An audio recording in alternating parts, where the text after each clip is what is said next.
Không chỉ thể hiện tài năng trên sân cỏ với chức vô địch AFF Cup 2024, những ngôi sao của đội tuyển Việt Nam còn gây ấn tượng khi sở hữu nửa kia xinh đẹp, cuốn hút, khiến dân mạng phải trầm trồ, ngợi khen. Dưới đây là những vợ và bạn gái xinh đẹp của các tuyển thủ đội tuyển Việt Nam. Vợ của thủ môn Đình Triệu.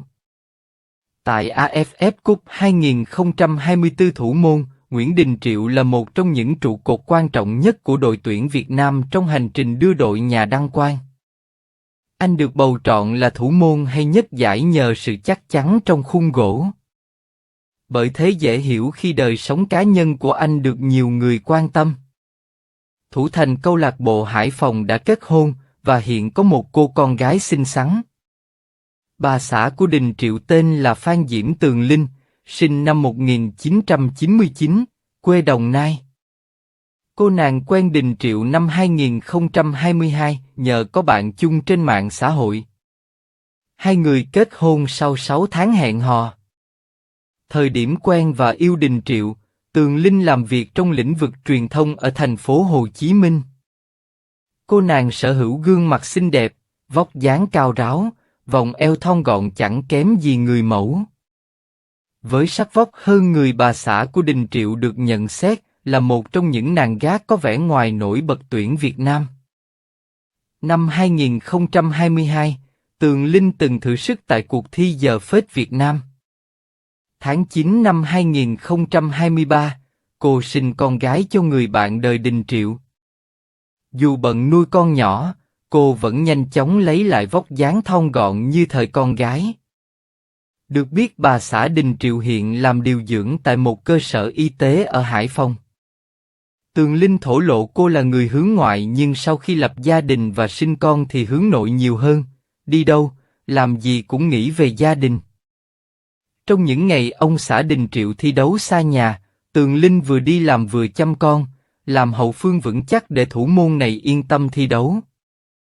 AFF Cup 2024 là bước ngoặt lớn trong sự nghiệp thi đấu của thủ môn Đình Triệu khi anh lần đầu giành chức vô địch Đông Nam Á và đoạt danh hiệu thủ môn hay nhất giải. Vợ của cầu thủ Thành Trung. Thành Trung cũng là một trong những nhân tố chơi nổi bật nhất của đội tuyển Việt Nam tại AFF Cup 2024. Sự chắc chắn, vững vàng ở hàng thủ của Nguyễn Thành Trung góp phần quan trọng đưa đoàn quân của huấn luyện viên Kim Sang-sik đăng quang ngôi vô địch. Ngoài đời trung vệ Điển Trai sinh năm 1997 đã có vợ và cậu con trai đầu lòng hơn 2 tuổi. Vợ của Thành Trung tên Ngô Tố Uyên, sinh năm 2000 tại Tuyên Quang. Cặp đôi này kết hôn năm 2022 và chào đón con trai đầu lòng vào tháng 9 cùng năm đó. Dù bận rộn với công việc nhưng bà mẹ một con vẫn thường xuyên có mặt trên khán đài để cổ vũ cho Thành Trung mỗi khi ông xã thi đấu cho đội tuyển Việt Nam trên sân nhà. Tố Uyên gây ấn tượng với nhan sắc nổi bật, vóc dáng mảnh mai và sự khéo léo trong vai trò người vợ, người mẹ. Sau khi sinh con, cô nhanh chóng lấy lại phong độ như xưa, ngày càng mặn mà, đúng chuẩn gái một con trông mòn con mắt. Trước khi lập gia đình, Tố Uyên kinh doanh thời trang, trang sức trực tuyến và là gương mặt quảng bá cho nhiều thương hiệu. Tháng 9 năm 2024, cô tặng nước mía cho lao công làm đêm tại Tuyên Quang và nhận được nhiều lời khen từ cộng đồng. Cặp trai tài gái sắc đã tậu căn hộ cao cấp ở Hà Nội rộng 131 m² và một ngôi nhà khang trang tại Tuyên Quang. Trên mạng xã hội, cả hai thường chia sẻ hình ảnh gia đình hạnh phúc, thu hút sự quan tâm và ngưỡng mộ từ dân mạng. Vợ của hậu vệ Tấn Tài cũng là nhân tố chơi ổn định của đội tuyển Việt Nam, đời tư của hậu vệ Hồ Tấn Tài cũng nhận được nhiều sự quan tâm của dân mạng. Tấn Tài kết hôn với cô vợ tên Hiếu Phạm, quê Bình Định. Cô nàng sở hữu vẻ ngoài nổi bật với khuôn mặt xinh đẹp, thân hình quyến rũ. Không kém cạnh chồng, Hiếu Phạm điều hành công việc kinh doanh và gặt hái được nhiều thành công. Dù bận rộn với việc điều hành 2 spa, nhưng cô luôn là hậu phương vững chắc, hỗ trợ chồng trong mọi bước đường sự nghiệp.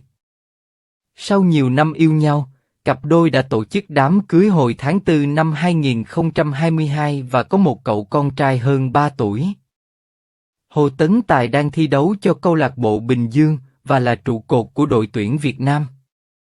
Kể từ khi kết hôn, sự nghiệp của cả hai đã có nhiều bước tiến vượt bậc. Cặp đôi tậu xe sang trị giá hơn 2 tỷ đồng và một ngôi nhà khang trang. Những lúc rảnh rỗi, chàng hậu vệ trẻ cũng thường dành thời gian đưa vợ con đi du lịch và check-in tại các khu nghỉ dưỡng cao cấp. Bạn gái của hậu vệ Vũ Văn Thanh. Trong thành tích vô địch AFF Cup 2024 của đội tuyển Việt Nam, hậu vệ Vũ Văn Thanh cũng là nhân tố chơi ấn tượng. Hiện nay Văn Thanh đang hẹn hò với cô bạn gái xinh đẹp Trần Bích Hạnh. Cô nàng luôn theo sát hành trình của Văn Thanh tại giải đấu mà đội tuyển Việt Nam mới đăng quang. Trần Bích Hạnh sinh năm 1993, là hot gamer được cộng đồng mạng quan tâm với nhiều lượt theo dõi trên Instagram. Cô sở hữu nhan sắc xinh đẹp, thân hình nóng bỏng, cùng phong cách thời trang gợi cảm, dùng đồ hiệu đắt đỏ lên đến hàng trăm triệu đồng. Vũ Văn Thanh từng có 15 năm khoác áo câu lạc bộ Hoàng Anh Gia Lai. Trước Bích Hạnh, hậu vệ sinh năm 1995 từng có thời gian hẹn hò với người đẹp Phùng Bảo Trân và Lê Ngọc Ánh. Bích Hạnh và Văn Thanh dính tin đồn hẹn hò từ năm 2023, nhưng chưa từng công khai quan hệ. Bích Hạnh thường xuyên bị khán giả bắt gặp tại khán đài các trận đấu có Vũ Văn Thanh tham gia và ngồi kế bên quản lý của nam cầu thủ. Thậm chí, Vũ Văn Thanh còn lộ ảnh lên xe của bạn gái tin đồn để về nhà sau trận đấu. Tại AFF Cup 2024, Bích Hạnh cũng liên tục có mặt ở sân Việt Trì để cổ vũ cho Vũ Văn Thanh và đội tuyển Việt Nam. Sau khi công khai, chuyện tình chị em được nhiều người yêu mến, ủng hộ. Vợ của tiền vệ Nguyễn Quang Hải. Chu Thanh Huyền, vợ tiền vệ Nguyễn Quang Hải được đánh giá là một trong những nàng gái xinh đẹp nhất của đội tuyển Việt Nam. Với vẻ ngoài cuốn hút, phong cách thời trang sành điệu, cô đã chiếm được nhiều cảm tình từ người hâm mộ. Chu Thanh Huyền nổi bật với gương mặt thanh tú, đôi mắt to tròn và làn da trắng sáng. Cô thường chọn phong cách thời trang hiện đại nhưng vẫn giữ được sự tinh tế và sang trọng.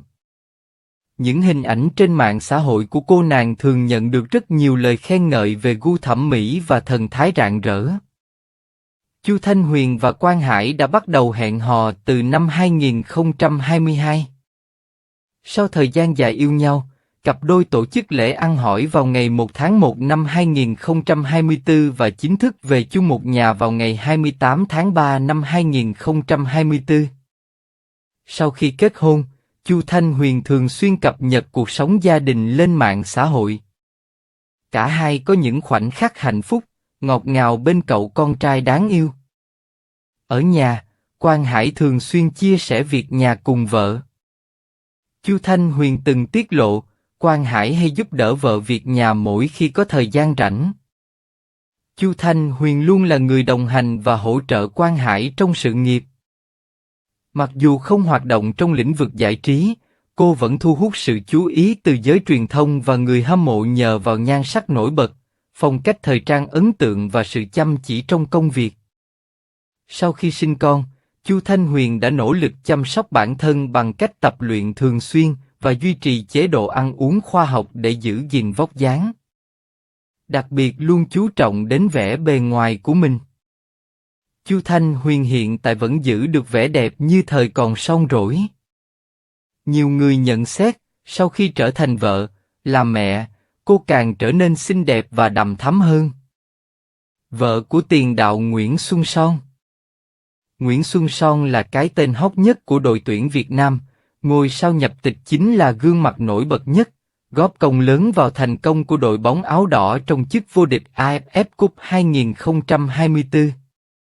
Vợ của Xuân Son tên Marcel Sepel, sinh năm 1999, là con gái đầu trong gia đình có 3 người con ở bang Salvador, Brazil. Bố cô là đầu bếp, mẹ làm trong ngành thương mại nhưng thu nhập của gia đình chủ yếu đến từ tiệm bánh pizza.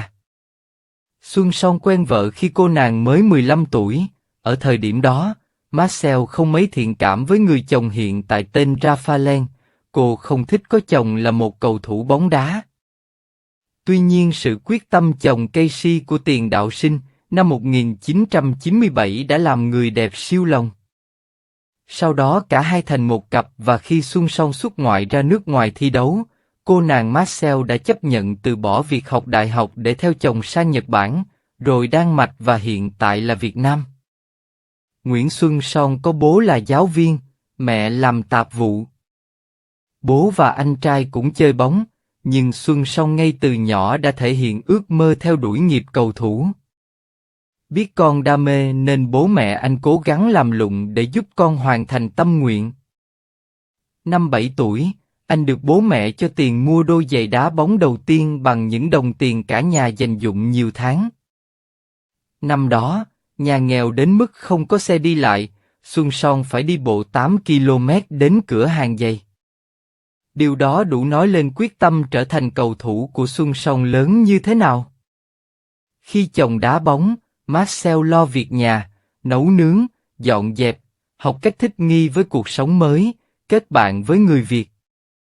Cô mang thai và sinh con giữa thời điểm Covid-19 bùng phát mạnh. Tình cảnh cô lập vì dịch bệnh khiến đôi vợ chồng trẻ căng thẳng, nhưng rồi cùng vượt qua nhờ sự giúp đỡ của những người bạn tại Việt Nam.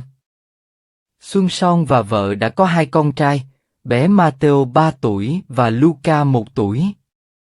Ngày 15 tháng 10 năm 2024, Nguyễn Xuân Son chính thức nhập quốc tịch Việt Nam và được huấn luyện viên Kim Sang-sik triệu tập tham dự AFF Cup 2024.